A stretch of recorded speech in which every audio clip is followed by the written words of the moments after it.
الله په دې خبرې چې پیغامات چاته رسول غواړي کوم ځای کې پیغامات رسول پکار په دې الله تعالی د انتخاب د الله تعالی د استان نه دا بل خبره ورته شي فمن يريد الله ان يهديه يشرح صدره للاسلام هغه څوک چې الله تعالی دا مبارک اراده وکړي چې ته هدایت کوما چې ته سم لار وخی نو يشرح صدره للاسلام دا سینه اسلام د پاره کلاو کې شرح صدر سینه ول اسلام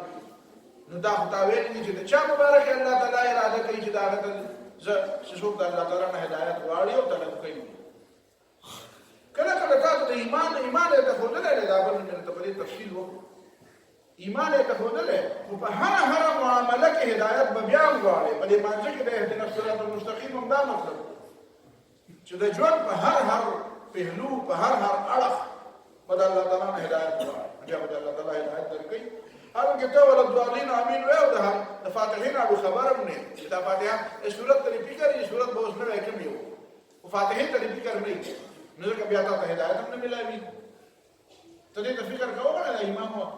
اهدنا الصراط المستقیم وای شعور ته ورته تاسو کوم دا زماره لپاره دعا ده چې په امین وې دا ستا یا امین یا زور او یا پټه یې فکر ته نه راځي په دغه هغه مونږ دلاره ها چې زه به زور وایم او زه به پټ او زه به تخکار کوم نو دا شي په خراب پاتې شو دا چې شرح صدر څه مطلب دی نو شرح صدر مطلب دا دی چې د اسلام خبره په خوګه لګي خبره په لګي دا به داسې لګي لکه دا چې د زخم ټکور لکه زخم وشي کنه او په هغه کې ټکور ولا ورکړي نه ټکور ولا خوان ورکړي او لا خوان وير دا شکو په ولګي دا لکه په هغه کې ولګي لکه پټې دي په پا به ولا شی تود کو یا ټکور یا شګه به ګرم کړه یا به ابه کده نه ولا خوب درته نه په خوب ده نو طالب الاسلام خبره خوند درکې هغه په تکلیف په ظاهر تکلیف هم طالب مزه درکې لوګي تندې سفرې زخمونه پروپاګاندا دا به خلک کوي او ته به دې پروا نه ساتي وای دا مړه کوي دا سخت خو په ناران راځي دا په هغه ځان راځي چې هغه ځان طرف ته کوي سخت پر راځي بل حدیث کې راغلی دی نبی صلی الله علیه وسلم فرمایي چې ان النور اذا دخل القلب انفسح دا ایمان رڼا چې زړه ته دننه شي نو دا ولاو پرانیستی دا فراخ د کزې پیدا شي انفسح نو قيل هل ذلك من علم يعرف چاته پوښتنه د خدای پیغمبر د دې څخه خشته چې زبدا څنګه معلومه چې زما زړه ته ایمان نه وته او نور ایمان نه وته کنه نه وته نو نبی له صلی الله علیه وسلم ته چې علامت او نخه کوشتا بس ونخه دا التجافي عن دار الغرور والانابه الى دار الخلود والاستعداد للموت قبل نزوله دا چې سره دنیا نه خبره دا دنیا ټیک نه دا دنیا د همیشه اوسېدو ځای نه دی دا هغه معیار بلند شي دا بل ورځنی تخلیات ساته چې ایمان رڼا د چا زړه ته دننه شي نو د هغه د اوسېدو د هغه د ژوند معیار دومره بلند شي چې هغه وایي چې دا دنیا خو زما د معیار نه ډېره لاندې دا معیار نه لاندې نو هغه بیا په دې دنیا باندې هغه بیا نه مینېږي دې دنیا لپاره هغه بیا ټول ستګو دا د دې دنیا نه طواف نه کوي دې دنیا ته هغه بیا د خدای او د په دې نظر ورته نه ګوري چې بس دا حاصله کدا کامیاب دا هغه معیار ژوندۍ بلند شي التجافي عن دار الغرور او دا خو دوکه دا خو دوکه ده والانابه الى دار الخلود او هغه زړه هغه طرف ته متوجه شي چې کوم د همیشه اوسېدو ژوند دی د همیشه اوسېدو کور هغه ته ژوند متوجه شي هغه وایي دا معیاري ژوند نه دی دا هغه نه بس چې ژوند به تیرو دا معیار نه دی دا ما مطلوب نه دی دا ما معیار نه ښکته دی دنیا پرې تشریح دا خبره تیر شي چې دا خو دني ژوند دی دا خو ډېر حقیر ژوند دی اول استعداد للموت قبل نزوله د مرګ راتلو مخکې مرله تیاری کوي چې راشي بیا تیاری نه کوي اول ولا تیاری کوي نو ځکه چې احب لقاء الله د الله تعالی ملاقات ته شوق دی. من احب لقاء الله احب الله لقاءه. څوک چې الله تعالی سره ملاوېدو ته په شوق کي، الله تعالی ورسره دا محبت چې او زه تاسو سره محبت ساتم او ستا لقاء مې خوښه ده، خوښه مې ده چې ته مې خواله راشې. او من کره لقاء الله کره الله لقاءه. د چا چې د الله تعالی سره ملاقات خوښ نه وي نو الله تعالی وایي زما هم خوښ نه وي، نو دی د الله تعالی ملاقات خوښوي. ځکه ته پته ده چې الله به ماله انعام راکوي، انعام به راکوي، ماله به خوشحالي راکوي. او هغه دار او هغه کور د ما د معیار مطابق دی، او دا دنیا او دا کور د ما د معیار مطابق نه دی. او چې په دې دنیا کې دی وایي چې نه د ما معیار دا دی، د ما معیار دا دی، او داسې به کوم او داسې به کوم، پته ولګېده چې دا نه دی. وفرحوا بالحیاة الدنیا وما الحیاة الدنیا فی الآخرة الا متاع. دی په دې موجوده ژوند خوشحاله دي، په دې دنیا باندې داسې مه خوشحالېږه چې ته چې په دې کې به زه همیشه اوسېږم او دا مې خوښه ده، دا چې ستا معیار دا دنیا یې دې پته ولګېږي چې ستا معیار د انسان هغه معیار نه دی، د مؤمن هغه معیار نه دی. د مؤمن معیار دا دنیا نه وي. نو دا مطلب شو یشرح صدره للاسلام ومن یرید ان یضله. او هغه څوک چې الله تعالی اراده وکړي چې دی ګمراه پرېږدي، ګمراه یې کړي، دا معنا ټیک ده. خلق د ګمراهۍ ته به وایي چې څنګه نه ما د استادانو دا واړه پیل کړي که نه یې پیل کړي. وایي استاد یې پیل کړي، استاد یې څه کړي پیل. نو دا څنګه استاد یې پیل کړي؟ تاسو ما ته ووایئ دا الف په خپله پیل شوی او استاد یې پیل کړي. نو تاسو ولې وایئ چې دا پیل شو استاد یې پیل یاره دي او هغه بچی پلار یې په دې استاد یې پسې ورشي سکول ته پرې جګړه ده. وایي تا زما زوی ولې پیل وایي تا زما زوی ولې پیل. نو هغه ورته څه وایي؟ هو ستا زوی د پاس کېدو نه وړو ځکه مې پیل، د پاس کېدو نه هم پاس کړي، ستا زوی د پاس کېدو نه وړو ځکه مې پیل. همدغه مسله ده، ډېر فرق پکې نشته. یضله الله تعالی یې فیل کړي، الله تعالی یې ګمراه کړي. څه مطلب؟ نو دی د ګمراهۍ لایق نه کړي. هر څوک د دې لایق دي دا چې کوم د هیومنزم خبرې دي هغه یاد ساته ما ته لګي دې وکړي. ویره چې انسان سره محبت ساته. پخوا به خلک لږ درو وی ہمارے 3 اصول خدا پرستی، انسان دوستی و معاشی مساوات. اوس هغه خبره لږه بدله کړه، او خدا پرستی هم دلته نه کړه، نورې خبرې هم بس وایي صرف انسان دوستی، هیومنزم. هغه خبره که د انسان نه تاوېږه راتاوېږه. یره چې انسان سره محبت. او دا صوفیت نو دا مراده دي، صوفیزم وایي څه شی دی؟ به د انسان سره محبت. یره جي محبت انسان سره محبت. نو ما ورته هر انسان سره محبت نه وي، هر انسان سره محبت نشي کېدی. هغه انسان سره محبت کېږي چې کوم د محبت لایق وي. محبت لایق یره چې کوم ماشوم لکه ټکۍ د 3 کالو او د 4 کالو ماشوم وي او تا ته وایي چې تا سره سملم بابا ته ورته یې مړه ته خو د شپې داسې ټکۍ د خوب به کوي بس نه ته ځان سره برېدې په کټ کې بچی دی دی بله دې ټکۍ دې نه پلټ مې ووهې یا مخې پرې قام و پرې ګنډګۍ باندې ستا په سکال یې ورته وایي چې ما ته وایي چې ته ښکل کړه ما یې خو کړی نه ښکل دا چې پاک شي بیا به یې ښکل خوښ مې دی خو په کړو سکال نو چې پاک شي بیا به یې ښکل ته وایې یاره چې انسان خو څوک هم دی نمرود هم انسان دی فرعون هم انسان دی ابولهب هم انسان دی نو دا د ښکلولو قابل دي او دا د دوستۍ قابل دي نه چې دا خو نه ده که نو یضله الله تعالی ځکه ګمراه نه دا د ګمراهۍ قابل الله تعالی خو عدل کوي عدل چا سره ظلم نه کوي چې څوک اسلام غواړي او د اسلام ته نه پرېږدي او پیغمبران رالیږلي دې لپاره دي چې خلک راغواړي اسلام ته والله يدعو الى دار السلام الله تعالی خو دعوت ورکوي جنت طرف ته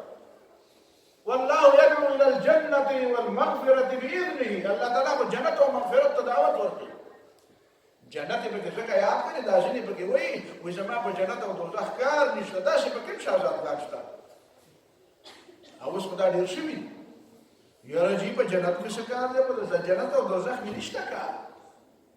نو ته څه شی چې ستا په جنت او دوزخ کار نشته څومره شی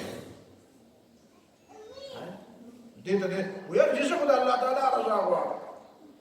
داسې پوهې خلک تا ته به ډېر پوهه سړی ښکاري ما ته پکې دغه راولي یاره دې زما دا خلک بس په جنت پسې په دوزخ پسې بس یو کس ته د ځان یې فلسفي جوړ کړی ما ته یې میسج راولي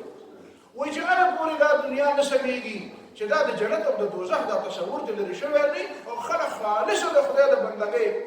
او د خدای د رضا لپاره عبادت نه شروع کړی دا نه سمېږي ما ورته ویل چې ته ځان پیغمبر جوړې نوی پیغمبر کېږي نه نه چې ما خو داسې خبره نه ده نو ما چې نوی پیغمبر کېږي نو هغه محمد صلی الله علیه وسلم خو داسې نه دي هغه ما چې کوم کتاب نازل دی هغه کې خدا دي چې والله يدعو الى الجنه والمغفره باذنه وسارعوا الى مغفره من ربكم وجنه عرضها كعرض السماء والارض اعدت للمتقين او واتقوا النار التي اعدت للكافرين ها اور نبی علیہ السلام فرمائے ما رأيت مثل النار نام حاربها وما رأيت مثل الجنة نام طالبها د جنت طلب کې او بیا ود کېږي او د دوزخ نه تښتي او بیا ود کېږي او الله تعالی جنت پیدا کړ ورته وی چې وایا ځان تبصره وکړه څنګه شی پیدا کړ نو جنت وی قد افلح المؤمنون د مؤمنانو مزيدي د جنت ته برابر الله تعالی ورته وی چې زما د خپل عظمت او خپل لویا قسمی بعزتي وبجلالي لا يجاورني فيك بخيل دا جنت زما گاوند دی او دې گاوند کې شوم سړی نه پرې شوم پکې نه پرې لا يجاورني فيك بخيل کنجوس سړی برابر په دې جنت کې پاتې دي نو جنت ته الله تعالی وایي دې نبی علیہ السلام دعا کړې و اللهم اني اسالك الجنه وما قرب اليها من قول وعمل الله تعالی جنت واړم نو جنت چې شي وته دې کې هغه واړم واعوذ بك من النار وما قرب اليها من قول وعمل بل حدیث کې راځي اللهم اني اسالك رضاك والجنه الله تعالی ستاره رضا واړم او جنت واړم واعوذ بك من سخطك والنار الله تعالی ستاره غصې نه پناه نيسم او د جهنم نه پناه نبی علیہ السلام جنت او دوزخ تذکرہ کړی جنت کې بدای منتبه جنت ته جنت غواړي سلام الله الفردوس چې کله الله تعالی جنت غواړي نو فردوس غواړي فإنها اعلى دا په ټول جنتونو کې څه دی نو دا ستاسو اسبرګي د کوم نه راځي په جنت کې کار نشته په جهنم کې کار نشته ته چې د خدای نه لري کوی دا ته وایي چې الله تعالی باندې ته الله تعالی رضا غواړم نو الله تعالی رضا چاته ملاو شي نو جنت نه علاوه په کوم ځای ته ما ته وایي کوم ځای به په جنت کې وي نو ته په جنت کې کار نشته او چې الله تعالی نه چاته خپه شي نو جهنم نه بغیر بل کوم ځای بل دا جنت او جهنم موږ جوړ کړی دي موږ په قرآن کې ورته کړی چې الله تعالی راته ویلي یا رجید وایي چې بیبي رابعه بصریه چې دا وایي هغه په لار روانه وه په یو لاس کې لمبه وه او په بل لاس کې منګی و د اوبو ډک نو بل سوزبرګو نه مخې دا موزبرګه وه نو بل زبرګ زه د زبرګیانو انکار نه کوم چې صالحه ښځه وه صالحه ښځه دا تا ورپورې دروغ وایي دا دې ورپورې بلکل دروغ وایي چې بل زبرګ وله مخې نه ورغی نو هغه ورته وایي چې بیبي رابعه چېرته ځي وایي چې زم دا خلک د جنت د تمې او د دوزخ د یرې نه عبادت کوي په دې لمبه باندې د جنت سیزم او دا اوبه په دې دوزخ ورړو باندې منګي دا دوزخ هم مړ شي او دا جنت هم وسوه دي چې خلک صرف نه خدای بندګي کوي نو ما ورته وایي دا بیبي رابعه بصري نه دي ویلي او که ویلي نو زه بیا بیبي رابعه ومنم څه چل به وشي نه منم ولې په آمنت بالله کې بیبي رابعه بصري شته آمنت بالله وملائکته وکتبه دا د په بانک ونه البته یو څه خیر د مونږ ایم ډي منیجینګ ډایرکټر نو یو کیس مال راغی چې څو پورې ما منځوري نه ورکړه خو نه کېدو نو یو کیس ما ریجیکټ مې واپس مې دا ټیک نه دی دا شریعت کې اثر ټیک نه دا نه نو هغه راته ټلیفون کو یاره چې دا مو کول پکار دي مې نه دي کول پکار ټیک نه دی زه درځم ستاسو مې راځم چې راغی نو صاحب ځان پورا خنخرم اخرو نو ما ته وایي چې دا ولې ټیک دی په شریعت کې نو مې ته په شریعت پوهېږي وایي نه مې ولې کبي دا شریعت کې ټیک دی وایي زه نشم لیکلی مې ولې نه لیکلی ولې که ته مسلمان یې ته خو یې زه مې پوهېږم وینا وی په دوبۍ کې چې کومه اسلامي بینک کو پای کې خدا شی جایز هو مې څه آمنت بالله هو آمنت بالله و ملائکته و کتبه مې و دوبۍ هي خو دې په ونی وي په دوبۍ نو مې تا په دوبۍ ایمان راوړل نو الله او رسول کله الله او رسول په کتابونو کې درته یې نو راته وایي ته ما ته دوبۍ یا دوبۍ باندې خو ما ایمان نشته ویا رجیزره ته درخواست کوم چې منظوري چې اجازه ورکړه ما زه تاسو یو درخواست کوم ته ما ستاسو یو غزو منم زما یو زه به د نشي منم ما یو منم وېسو مې د اموز ما ته معاف کړه دا درام کار نشم مونږ راته معاف کړه درام په مخه دا د سنت او دا جامع باندې ساتل او دا چې ما ته دا حرکتونه بدل وېتا خو زما د مې د ما چې هغه دا نشته ولې کومه دا مونږ ما ته نمیشته داره من دماغ داشت که آرام داره الله وی بیا بشه دیگه می بدده خبر دیگه ده عمل بشه تا خبره بگیری نو ده کم خبره که ببیره آبیه خب ما بی ایمان نداره دا کار غلط دا قرآن نم خلاف ده سنت نم خلاف دا دلیل خو ما تا اپیل نده جنت وارم دا اللہ تعالی نا او جهنم نه پناه غواړم په مانځو کې کومه دعا کوي صوفي صاحب په وایي ته موږ کې وای بچاو وای په موږ کې شاء الله ربنا بکوي نه پای کې شدي اللهم ربنا آتنا في الدنيا حسنه وفي الاخره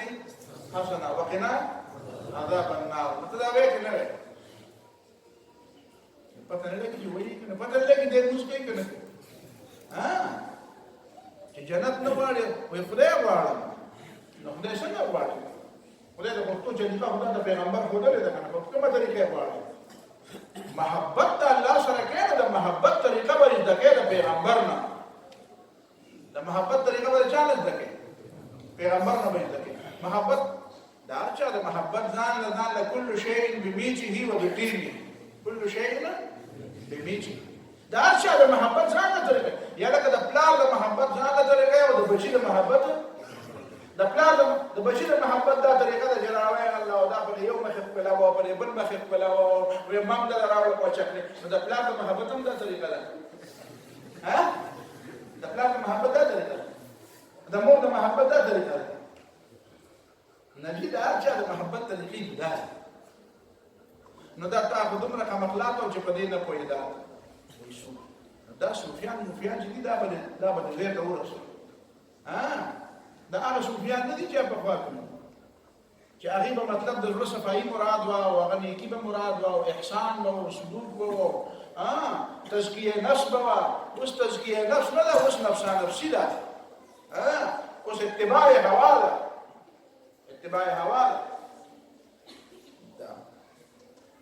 ومن يريد أن يضله يجعل صدره ضيقا حرجا ډېره سخته ولا تنګه کېدا سینا كأنما يصعد في السماء لکه ته به وایې چې دی برخېږي اسمان طرف ته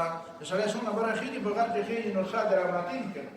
یا چې په جاز کې ځې چې جاز څومره برکېږي نو اکسیجن کمېږي نو سینه تنګېږي وهذا صراط ربك مستقيما او دا ستا د رب لار د سما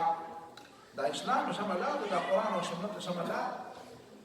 قد فصلنا الآيات لقوم يذكرون كنصيحت أخلي آياتنا تتبين شيء ويوم يحشرهم جميعا يا معشر الجن قد استكثرتم من الإنس الله تعالى بدا قيامت ورد معنی دا انسانان او پیریان ټول سبکی راجم دی دوباره به را پاس نو اولنې خبره ول پیریانو سره کوي یا معاشر الجن قد استكثرتم من الانس پیریانو تاسو ډېر انسانان گمراه کړي وقال اولیاءهم من الانس نو انسانان به وجود بزمون نم تاسو کې نو خپل صفائی به پیش کړي د دې هغه دوستان په انسانانو کې به وایي ربنا استمتع بعضنا ببعض استمتع بعضنا ببعض مولا زمونږ زینو د زینو نه فائدې اخیستې نو د دې اولنۍ معنا خدا ده چې انسانانو او پیریان له یو بل نه فائدې اخیستې دا انسانان او پیریان له یو بل نه څه فائدې دا پیریان د انسانانو نه دا فائدہ اخلي چې هغه شیطانان دي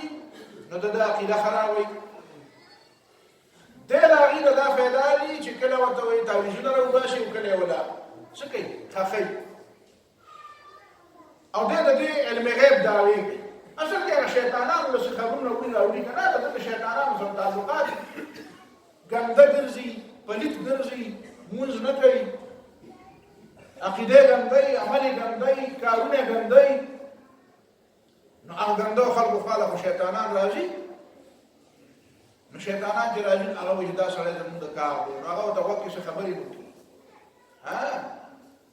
يلقون السمع واكثرهم كاذبون دا یاد دی نو هغه ته څه خبرې اورېدلې راځي سره نور هم جمع کیږي هغه ته نو دا هغه څه کارو شي هغه پیدا کارو شي چې استكثرتم من الانس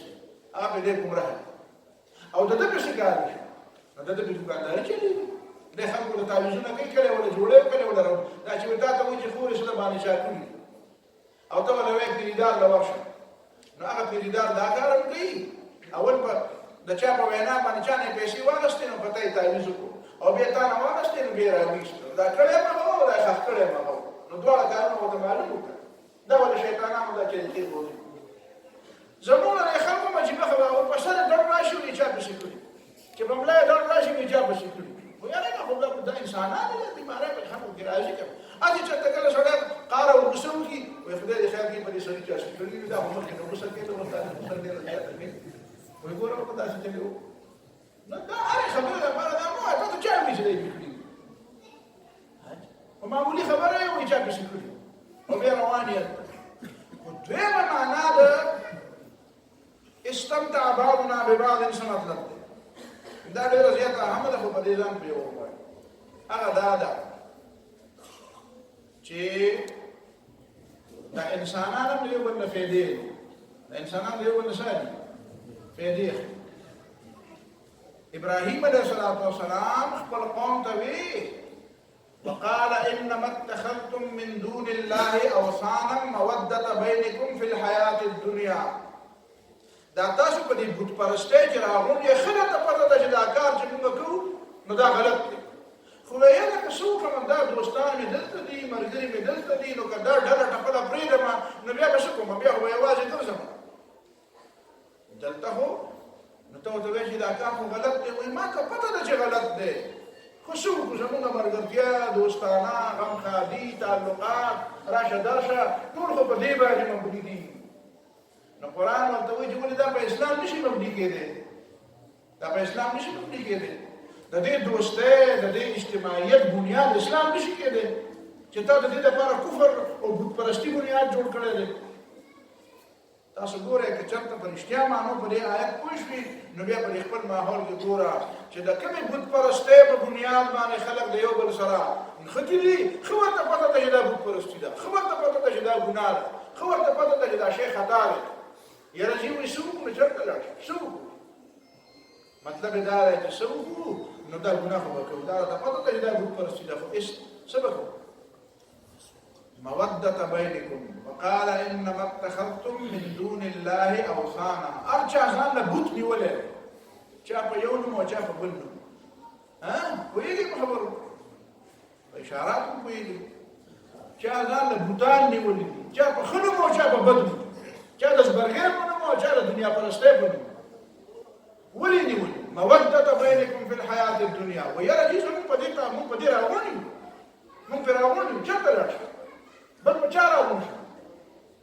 مودة بينكم في الحياة الدنيا ثم يوم القيامة يكفر بعضكم ببعض لقيامت ورد ماني بتفا غواني ليه جدا تا من گمراه بلا بوتوي جماعة تقبل گمراه ولي تا نلي ولي تي بإيمان ويا تا ما تا پتنو ولي سبب غلط ہے تا بیا دا مسئلہ ولي مدد کیا دوست ويلعن بعضكم بعضا او چې په دنیا کې بلعنت نه وي نو په آخرت کې به بیا یو ځنی وي په خوا به خلک ویلي دا نه کې چې په دنیا کې بچاره مخې دی په قبر کې راځي نو دا لعنت هغه نه کې چې په دنیا کې څو صاحب له د لعنت مستحق او تا په لعنت نه وي نبي به په قیامت کې وي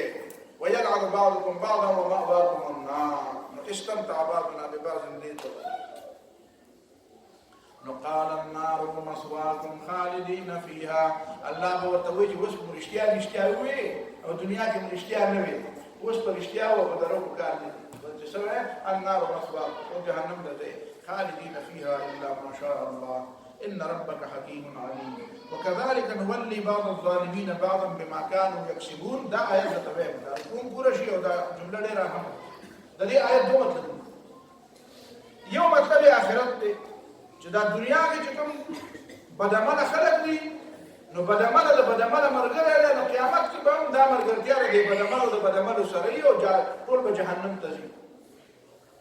فيركمه جميعا فيجعله في جهنم سرد الليل بتجوله ټول به دوزخ ته ورواچي. اعاذنا الله من ذلك. نو دا مطلب دی چې نولي بعض الظالمين بعضا. چای مطلب په دنیا کې بسته دی چې دنیا کې نولي بعض الظالمين بعضا، موږ به ظالمان د ظالمانو والیان یو. د نقطې ته وګورئ. نو بیا د دې مطلب دا کوي چې یاره چې تاسو څنګه یې داسې به ستاسو حکمرانان وي. نو که حکمرانان هم غلطي نو وایي حکمرانانو ته بد رد مه وایې، ځان سم کې. او دای پکې آیت حدیث ویلی دی د ځان یې جوړ کړی دی. وایي اعمالکم عمالکم وایي ستاسو عملونه ستاسو حکمرانان دي. بل حدیث پکې جوړ کړی دی کما تکونون یولى علیکم، څنګه چې تاسو یې داسې به ستاسو حکمرانان دي. دا خو بهقي نقل کړی دی او مسند بزار نقل کړی دی. خو دا مرسل دی منقطع دی. یو ځای کې مرسل نقل دی بل ځای کې منقطع نقل دی. مرفوع نه دی نقل سند کې کلام. زه دا منم چې الله تعالی دلته قرآن کې دا وکړ او نور ځایونه کوم دا شته چې یاره د سړي د اعمال بد په نتیجه کې الله تعالی هغه په دنیا کې سزا ورکوي. خو د دې دا مطلب نه دی چې دا د الله تعالی سره قاعده کلیه ده چې عوام ناکاره وي نو حکمرانان به ناکاره مسلط کېږي او چې عوام ښه نو حکمرانان به ښه مسلط کېږي. دا د حکمرانانو خو دا خبره مشهوره کړې ده. حجاج ابن یوسف نه چا تپوس حجاج ابن یوسف یہ تفسیر روح البیان معلوم دا نور خلکو تاریخ کتابونو نقل کړی. حجاج ابن یوسف له خلک راغله ورته ویل چې دا ته څومره ظلم کې نو ظالمه تاخو د حضرت عمر فاروق رضی الله تعالی عنہ عدل او انصاف لیدلې ده. ته دا په زمانه کې وي د حضرت عمر فاروق رضی الله تعالی عنہ باندې عدل او انصاف ولې نه کې. نو حجاج بن یوسف ورته یو جمله ویله ويتبذروا لي اتعمر لكم. کومه جمله ویله پښتو ده په فارسی ده. ويتبذروا لي تبذروا څه معنا؟ ځان ابو ذر جوړ کړ. تاسو ټول ابو ذر شئ، ابو ذر غفاري. نو اتعمر لكم زه به ستاسو دپاره عمر شم. او که تاسو ابو ذر په شانتې نه یې نو زه به د عمر په شانتې نه یم. نو ولې دا عمر فاروق رضی الله تعالی عنہ په دې وجه عدل کړی و. په دې وجه عمر فاروق عدل کوو چې دا خلک ټول ابو ذر دي نو ځکه زه عدل کوم که دا عدل د الله تعالی حکم. نو دا د حجاج بن یوسف خبره ټیک وه. دوی په دلیل کې داسې پیش کړي لکه ته به وایې چې دا د پیغمبر خبره. یا مطلب دا دی چې حجاج بن یوسف د خپل ظلم دپاره دا دلیل پیش کړو، بهانه یې وکړه. نو ظلم به هغه کوو په دې وجه خو یې نه وګڼې چې رښتیا داسې. ولې ابو سعید خدري، ولې دا حضرت سعید ابن جبیر، حضرت انس ابن مالک، صحابه د تابعین د لوی تابعین چې وجلي دي. نو ولې هغه څه بدعمله بد کردار چې دا باندې کوله چې تاسو ټول ابو ذر جوړ شئ نو زه به د عمر جوړ شم. د قرآن فلسفه څه ده؟ په دې ځان پوهې که دا اخرنۍ جمله په دې درس نه وساته، یاده وساته، ځان سره په پلو کې وټکه چې د اسلام فلسفه دا نه ده چې ګینې لاندې خلک به ښه شي نو بره خلک به ښه کېږي. قطعا دا خبره نه ده. د اسلام فلسفه دا ده چې د بناو او د بګاړ د صلاح او د فساد مرکزونه د قوت مرکزونه دي. اوس مې تا ته دا وایي چې هر پیغمبر خبره کوي نو قال الملؤ چې پیغمبر ځي ولې دا د موسی علیه السلام په زمانه کې بني اسرائیل کې نه غلطۍ وي. څومره غلطۍ وي؟ الله تعالی ورته اذهب الى فرعون انه طغى. ابراهیم علیه السلام پلار له نمرود ته تللی نبی علیہ الصلوۃ والسلام د دنیا حکمرانانو ته خطونه لیکلي دي. بخاری کې دي په احادیث په کتابونو کې دي. روم بادشاہ ته او ایران بادشاہ ته 124 نه زیات خطونه نبی علیہ الصلوۃ والسلام د دنیا حکمرانانو ته لیکلي دي. نو د قرآن فلسفه دا ده چې د بناو او د بګاو د صلاح او د فساد مرکزونه د قوت مرکزونه دي. ابل ورته وی چې حتی یبعث فی امها رسولا، الله تعالی پیغمبران په مرکزی خارونو کې لیکلي دي. نو دا حکمرانان د فساد او دا مطلب نه دی چې لاندې خلک به ټیک شي نو بره به خلک ټیک کېږي. دا دې څه معیار دی؟ څونه خلک به ټیک شي؟ څو فیصده؟ ته به ما ته دا ووایې که نه، لږ بیا راته ایکسپلین کړم که نه. هلکه څونه فیصده خلک ټیک شي؟ 100%. نو 100% به د مدینې خلک هم ټول ټیک نه وو. مدینه کې منافقان نه وو د نبي علیه السلام په زمانه کې. د نبي علیه السلام په زمانه کې په مدینه کې منافقان نه وو. قرآن الله تعالی وایي داسې منافقان دي ومن اهل المدینة مردوا علی النفاق لا تعلمهم نحن نعلمهم. دونه سرکشه منافقان دي چې پیغمبر ته یې نه پېژنې، موږ یې پېژنو. اکثریت به خفي. اکثریت څه کوي؟ اکثریت به همیشه کېږي او دا به داسې چې اکثریت په دعوت کې کېږي نو دا سزاګانې د څه دپاره دي، دا قوانین د څه دپاره دي، دا په اسلام کې د حدود او تعزیرات د څه دپاره دي، دا به د څه دپاره. دا ته کومه فلسفه جنګی ده؟ چا نه دا فلسفه زده کړې؟ دا مه وایه. دومره قدر ته خبره ده چې کله کله الله تعالی چاله د بلمنه د یو عمل سزا پسې ورکوي نو نصب بعض ظالمان به بعض ظالمان مسلط. خو د دې مطلب دا نه دی چې هغه ظالم چې په تا مسلط دی نو هغه ظالم نه دی، هغه بیا خو هغه ته ظالم مه وایه. یا لکه چې ته وایې چې دا زما د بدعملۍ په وجې دا ظالم پر ما مسلط کړی، نو بیا ظالم شو. یا لکه چې تا د ظلم سزا درکړي نو ظالم وي. زما په سوال پوهېږي چې ته وایې چې دا د قوم ظالمان دي، د خدای بلا بل ځکه ظالم راوستو. نه چې د ظالم ته د ظلم سزا ورکړي نو هغه ظالم وي. دا خو عدل. نو بیا خو دا ظالم به ظالم مسلط کول پکې نه، بیا خبره داسې نه، بیا بل شان چې ظالم باندې داسې سړی مسلط شي چې هغه ظالم ته د ظلم سزا ورکړي، دا خو عدل. دا فلسفه دی غلطه ده. دا دلته چې چا دا ترجمې کړې دي نو هغه دا یو نیمګړې خبره زده کړې ده او بله نیمګړې خبره یې پرېښودې ده او په دې نه دی پوهه. دلته دا مطلب کوي یره جي کما تکونون یولى علیکم. یو دعا شته، هغه دعا کوي اللهم لا تسلط علینا بذنوبنا من لا یرحمنا. زموږ د ګناهونو په وجه موږ داسې مه مسلط کوي چې په موږ باندې رحم ونه کړي. د دې دا مطلب دا کلیه ده، دا کلیه قاعده ده. په بني اسرائیل فرعون مسلط نو ولې دا بني اسرائیل داسې ظالمان؟ حاجي دا په دې مکه معظمه کې د ابوجهل او امیه او دا خلک پر بلال او پر حضرت سمیه او عمار او یاسر مسلط نه وو. نو دا د عمار او یاسر او سمیه او د بلال دا د هغه د عمل نتیجه وه.